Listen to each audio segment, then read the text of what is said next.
BJP ప్రభుత్వానికి gas, నిత్యావసర ధరలు పెంచి పేదల నడ్డి విరుస్తుందని, కేవలం గుజరాత్, పంజాబ్ రాష్ట్రాలకు ప్రాధాన్యత ఇస్తున్నారని మహిళా కాంగ్రెస్ రాష్ట్ర అధ్యక్షురాలు సునీతారావు విమర్శించారు. జై భీమ్, జై బాపు, జై సంవిధాన్ కార్యక్రమంలో భాగంగా మెదక్లోని గోల్కొండ వీధిలో రాజ్యాంగ పరిరక్షణ పాదయాత్ర నిర్వహించారు. ఈ సందర్భంగా సునీతారావు మాట్లాడుతూ, మోదీ సర్కార్ కార్పొరేట్ శక్తులకు తొత్తులుగా వ్యవహరిస్తోందని ఆరోపించారు. కాంగ్రెస్ ప్రభుత్వం ప్రవేశపెట్టిన సన్నబియ్యం పథకం దేశానికి ఆదర్శమన్నారు. రాష్ట్రంలో మహిళా కాంగ్రెస్ ను బలోపేతం చేయడమే లక్ష్యంగా బూత్ స్థాయి కమిటీలు ఏర్పాటు చేస్తున్నామన్నారు. రేవంత్ సర్కార్ ప్రవేశపెడుతున్న సంక్షేమ పథకాలతో లబ్ధిదారులంతా ఎంతో సంతోషంగా ఉన్నారన్నారు. జిల్లా మహిళా కాంగ్రెస్ అధ్యక్షురాలు ఔసుల భవానీ, జిల్లా నాయకులు ముక్తాబాయి, అరుణ, కమల, స్వరూప, స్వప్న, పట్టణ కాంగ్రెస్ అధ్యక్షులు ఆంజనేయులు గౌడ్, ప్రధాన కార్యదర్శి ప్రవీణ్ తదితరులు ఈ కార్యక్రమంలో పాల్గొన్నారు. మహిళా కాంగ్రెస్ ఆధ్వర్యంలో ప్రతి జిల్లా పర్యటన అనేది జరగడంలో దాంట్లో భాగంగా నాకు మెదక్ జిల్లాకు రావడం జరిగింది.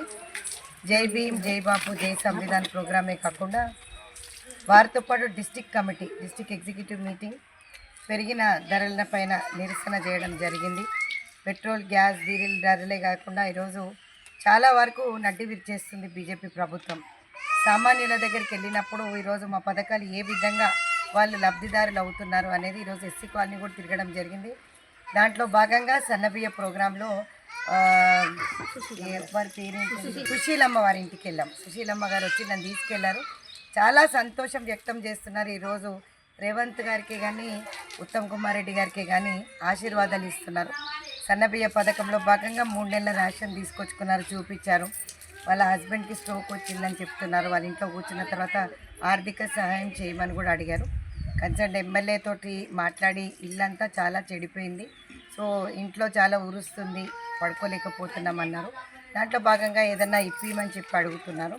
ఖచ్చితంగా ఎమ్మెల్యే రోజు మహిళా కాంగ్రెస్ ఆధ్వర్యంలో ప్రతి జిల్లా పర్యటన అనేది జరగడంలో దాంట్లో భాగంగా ఈరోజు మెదక్ జిల్లాకు రావడం జరిగింది. జై భీమ్, జై బాపు, జై సంవిధాన్ ప్రోగ్రామే కాకుండా వారితో పాటు district committee, district executive meeting, పెరిగిన ధరల పైన నిరసన చేయడం జరిగింది. పెట్రోల్, గ్యాస్, డీజిల్ ధరలే కాకుండా ఈరోజు చాలా వరకు నడ్డి విరిచేస్తుంది బీజేపీ ప్రభుత్వం. సామాన్యుల దగ్గరికి వెళ్ళినప్పుడు ఈరోజు మా పథకాలు ఏ విధంగా వాళ్ళు లబ్ధిదారులు అవుతున్నారు అనేది ఈరోజు ఎస్సీ కాలనీ కూడా తిరగడం జరిగింది. దాంట్లో భాగంగా సన్నబియ్య ప్రోగ్రాంలో వారి పేరేంటి, సుశీలమ్మ వారి ఇంటికి వెళ్ళాం. సుశీలమ్మ గారు వచ్చి నన్ను తీసుకెళ్లారు. చాలా సంతోషం వ్యక్తం చేస్తున్నారు. ఈరోజు రేవంత్ గారికి కానీ ఉత్తమ్ కుమార్ రెడ్డి గారికి కానీ ఆశీర్వాదాలు ఇస్తున్నారు. సన్నబియ్య పథకంలో భాగంగా 3 నెలల రేషన్ తీసుకొచ్చుకున్నారు, చూపించారు. వాళ్ళ హస్బెండ్కి స్ట్రోక్ వచ్చిందని చెప్తున్నారు. వాళ్ళ ఇంట్లో కూర్చున్న తర్వాత ఆర్థిక సహాయం చేయమని కూడా అడిగారు. కన్సర్న్ ఎమ్మెల్యే తోటి మాట్లాడి ఇల్లంతా చాలా చెడిపోయింది, సో ఇంట్లో చాలా ఉరుస్తుంది, పడుకోలేకపోతున్నామన్నారు. దాంట్లో భాగంగా ఏదన్నా ఇప్పిమని చెప్పి అడుగుతున్నారు. ఖచ్చితంగా ఎమ్మెల్యే దృష్టికి తీసుకెళ్తానని చెప్పాను.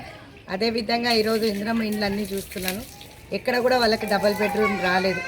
ఈరోజు మేము ఇచ్చిన పథకాలన్నీ కూడా ఏది ఫ్రీ బస్సే కానీ, 200 యూనిట్ల కరెంటే కానీ, 500 సిలిండరే కానీ, ఈరోజు ఖాళీ జాగాకి 5 లక్షల రూపాయల వరకు శాంక్షన్ అవుతున్న దాంట్లో సన్నబియ్య పథకమే కానీ చాలా సంతోషం వ్యక్తం చేస్తున్నారు. ఏ విధంగా ఉంది అని కాలనీ అంతా తిరుగుతున్నాను నేను. తిరుగుతూ అందరి పేద ప్రజల మధ్యలో వాళ్ళ వాయిస్ అంతా వింటూ వాళ్ళకున్న సమస్యలు తెలుసుకుంటూ రాబోయే కాలంలో అవన్నీ కూడా పిటిషన్స్ తీసుకున్నాను. ఖచ్చితంగా ఎమ్మెల్యే గారి దృష్టికి వెళ్ళి, ఎమ్మెల్యే ఇంటికి వెళ్ళి మాట్లాడుతూ అదేవిధంగా వీళ్ళందరికీ సహాయం చేయాలని, ఆర్థిక సహాయం చేయాలని కోరుతాను. ఖచ్చితంగా వాళ్ళకి సహాయం పొందేటట్టు చూస్తాను.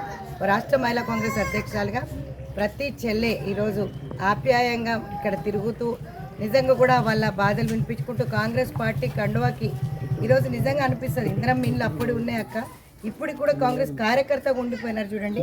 60 ఏళ్ళు, 65 ఏళ్ళు, 70 ఏళ్ళు. అవ్వ కూడా చెప్తుంది నేను కాంగ్రెస్కే ఓటేస్తా అని చెప్పి. అంటే ఆ విధంగా నాటుకుపోయినాం మేము ప్రజల్లో అని. ప్రజల కోసం, పేద ప్రజల కోసం ఎప్పుడు పనిచేస్తుంది కాంగ్రెస్ ప్రభుత్వం. మీ అందరూ సహాయ సహకారాలు అందించాలి. అప్పులకు తెలంగాణలో ఈరోజు కేసీఆర్ అప్పుల కుప్పగా మార్చినందుకు చాలా కష్టపడుతున్నాం. ఈ సంక్షేమ పథకాలు మీ దగ్గరికి తీసుకురావడానికి చాలా కష్టపడుతున్నాం, కానీ ఎవరికి కూడా ఇబ్బందికరంగా కాకుండా చూసుకుంటున్నందుకు నిజంగా కూడా కాంగ్రెస్ ప్రభుత్వానికి ధన్యవాదాలు చెప్తున్నారు. రాబోయే కాలంలో ఇంకా వీళ్ళ దగ్గర వీళ్ళు దోసుకున్న సొమ్మంతా కూడా బీఆర్ఎస్ లీడర్ల దగ్గర నుంచి తీసుకుని వచ్చి రేవంత్ అన్న ఖచ్చితంగా ఈ పథకాల కంటే కూడా 420 పథకాలని కేటీఆర్ అంటున్నాడు. వాళ్ళు 420 కాబట్టి మా డబ్బులని తినేసినారు. ఈరోజు వాళ్ళు 420 కాబట్టి లిక్కర్ స్కామ్లో ఉన్నారు. వాళ్ళు 420 కాబట్టి ఈరోజు కాళేశ్వరం డబ్బులు తిని ఈరోజు ఎంక్వైరీ కూర్చున్నారు. 420 కాంగ్రెస్ కాదు, 420 బీఆర్ఎస్ బందిపోటు రాష్ట్ర సమితి నాయకులు తిన్న డబ్బులు తగ్గిస్తాం. ఖచ్చితంగా ప్రజల సొమ్ము ప్రజలకు తిరిగిస్తాం. జై